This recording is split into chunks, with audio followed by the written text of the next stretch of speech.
আজ বিকেলে হঠাৎই চলে গিয়েছিলাম হংসেশ্বরী মায়ের মন্দিরে।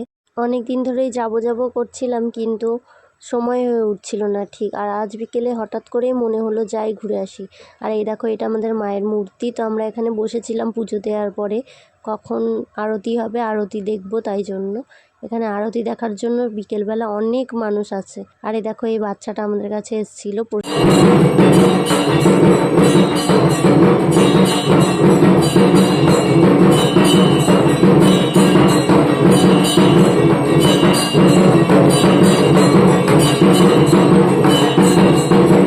দেখো এখানে কত মানুষ আরতি দেখতে এসছে, আর আমি ওই সামনে দাঁড়িয়ে মায়ের আরতি দেখছিলাম। আর এই মন্দিরটা হচ্ছে বাঁশবেড়িয়ায় হংসেশ্বরী মায়ের মন্দির। আরতি দেখার পর ওখানে কিছুক্ষণ বসেছিলাম, খুব সুন্দর হাওয়া দিচ্ছিল, দিয়ে বাড়ি চলে আসলাম। আর যেহেতু এখন একটু গরম গরম পড়েছে, তো দুজনে দুটো আইসক্রিম খেয়ে নিলাম। তো ভিডিওটা এইটুকুই। Thanks for watching.